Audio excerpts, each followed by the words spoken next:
welcome to Andy's World. Today you join me in the Derbyshire village of Stanton in the Peak. Today we're going to explore Stanton Moor and some of its oddities.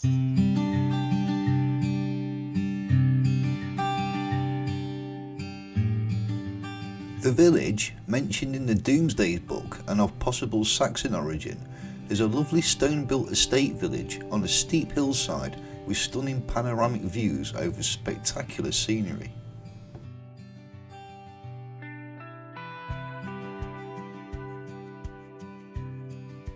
It has a setting that few other villages can better. Pretty cottages of mellow local gritstone flank the main street as it rises steeply up the hillside to Stanton Moor. It seems locked in time. Most of the buildings date from the 17th and 18th centuries. The Thornhill family, which owned Stanton Hall, was responsible for the construction of them.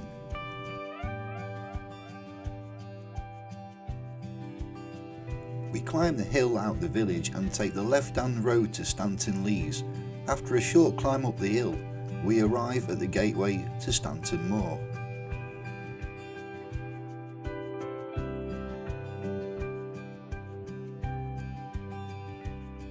Visitors say they come to the Peak District for the beautiful and spectacular scenery, for the sense of remoteness in a relative wilderness of peace and quiet, and nowhere is this more evident than at Stanton Moor, which rises above the Derwent Valley near Birchover, between Matlock and Bakewell, in the heart of the Derbyshire Dales.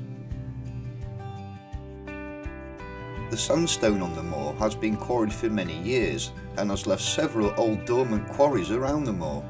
In 2009, an attempt to reopen dormant quarries failed after much local and national protest that had lasted for over 10 years.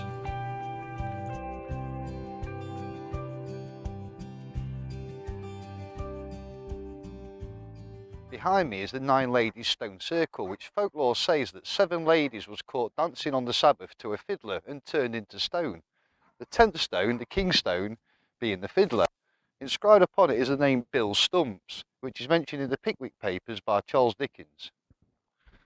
It is a small early Bronze Age stone circle consisting of 9 stones. Now at the time of filming it was the 21st of April, which is the eve of the vernal equinox. The Celts celebrated the vernal equinox with festivities at this time of year.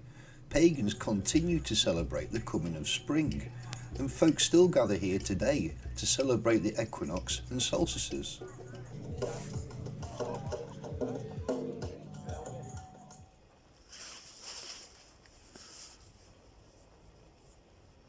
Many people think of Magna Carta as being the origins of British democracy, but it really did little more than establish the privileges of the already privileged.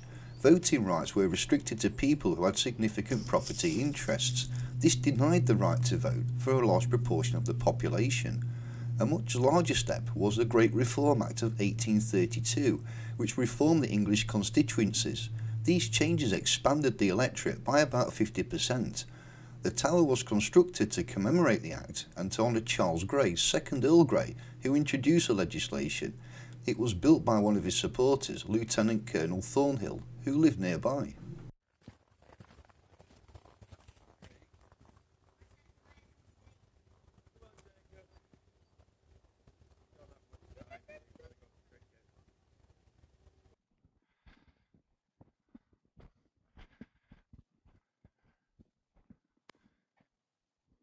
This is the cork stone. Now, I can't find a lot of information on this, but some people say it's prehistoric, some people say that it's natural. The metal rungs was added in Victorian times and people used to flock here as tourists just to climb it.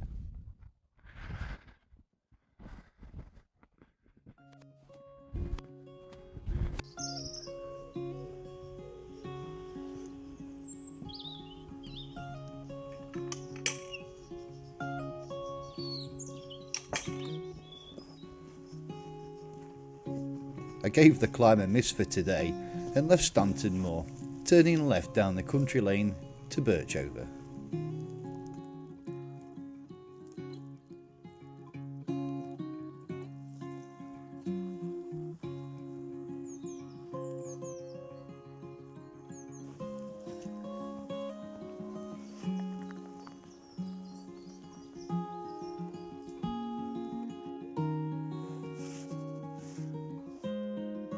car park opposite the quarry is where I would recommend you start this walk from, as it's free. We take the path to the Druid Inn.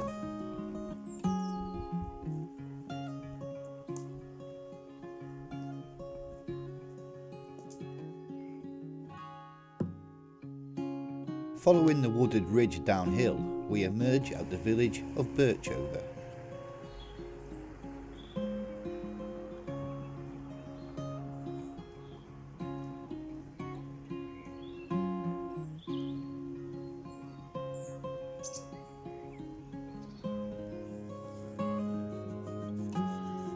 The Druid Inn is a compulsory stop-off for any walker.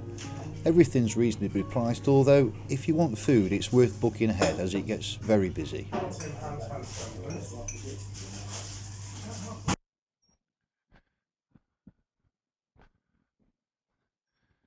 Just down from the Druid Inn, literally within sight of it, it's just there. You come across this not very appealing footpath to the right hand side, but it's worth going up because it holds one of Birchover's biggest secrets.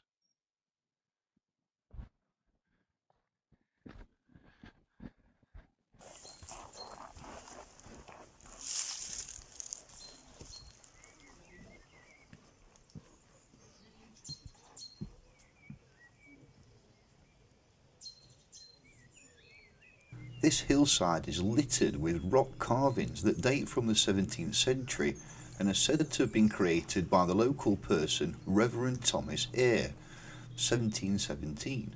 Despite being a man of the cloth, Thomas Eyre was a druid who reputedly practiced witchcraft. It is believed that he used rowtor rocks in his ceremonies. He also wrote his village sermons sitting on the rock seats he'd carved, looking out over the landscape.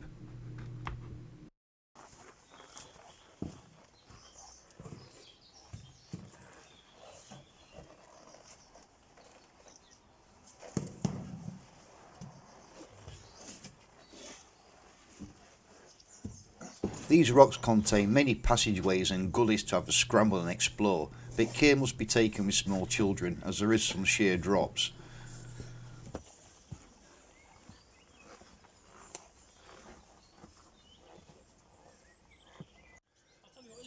So let's have a look inside one of these caves.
That's cool.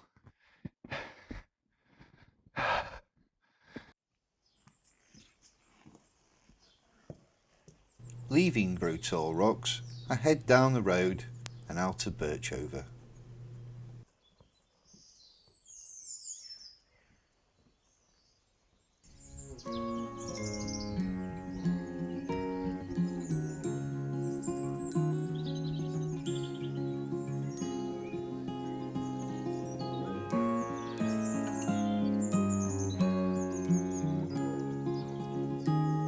Road soon turns to footpath and heads downhill towards the B5056.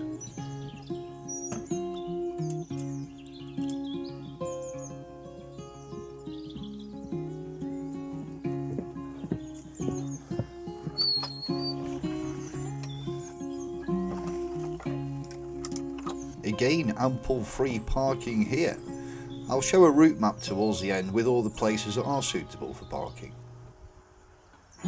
Turning right from the road, I head up onto Harthill Moor.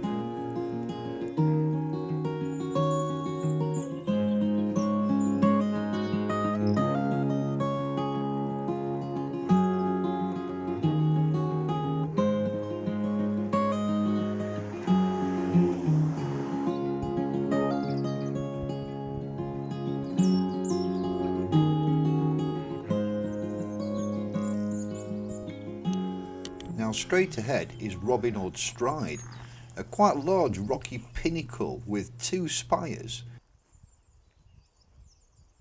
We'll explore this in a minute, but at the moment let's take a look through this right hand path and climb up onto Crackcliff Tor. Often frequented by climbers, Crackcliff Tor holds a little hidden gem, and if you ask the climbers where this place is, they simply don't know, as they spend all the time above it rather than seeing it.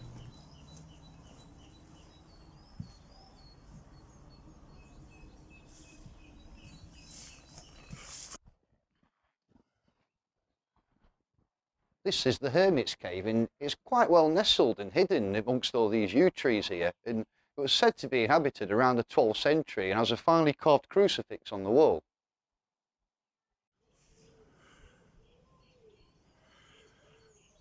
So now let's take that left hand path through the gate and climb up onto Robin Hood Stride.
Robin Hood Stride gets its name from the legend that Robin strode between the 2 tower-like stones at either end of the tor, but this is unlikely because they're 15 metres apart.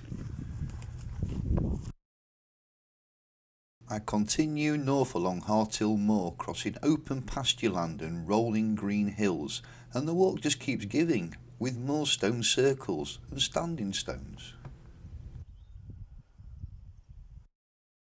After a pleasant downhill walk, I soon arrive at the village of Youlgeave. Youlgeave was mentioned in the Domesday Book as belonging to Henry de Fairs and being worth 16 shillings. The population in 1991 was just over 1,200, and it's one of the largest villages in the Peak District National Park. It's well known to walkers and is a popular jumping off point for many walks in the area. Refreshments are available at the 3 public houses, but they're at the top of that big hill, and refreshment is certainly required after that climb. I stay at the bottom of the hill and follow the river eastwards along the beautiful limestone valley of Bradford Dale.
soon arrive at the tiny hamlet of Alport.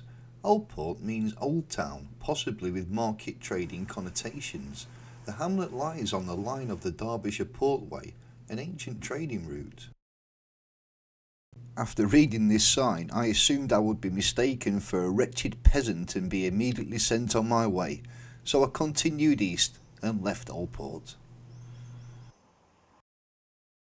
Now there is a footpath all the way down this road, except for this little bit here, where it disappears for quite a while, so care must be taken whilst travelling along the road.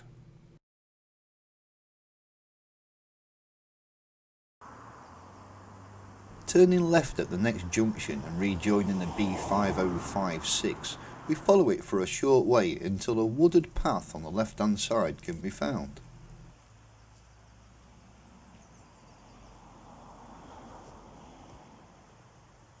This is my last climb of the walk, and the path takes me up the hillside back towards Stanton and the Peak. So my walk today has taken me a total of 7 miles, and as you've seen, it's a cornucopia of things to see. Recommended parking is at Stanton Lees, Birchover, the B5056, on the Alport Road, or at youlgeave. I wouldn't recommend parking in the villages, as since lockdown these villages have become pretty clogged with cars and a lot of residents complain, so be respectful where you park. So now all that remains is for me to cross open farmland and return to Stanton and the Peak. Well, that about wraps it up for this one, but before I finish, I'd just like to say a big hello to Jenny Bailey, who's a subscriber of mine. You can be too, just click the subscribe button. If you like the video, give us a thumbs up, and I'll see you next time on Andy's World.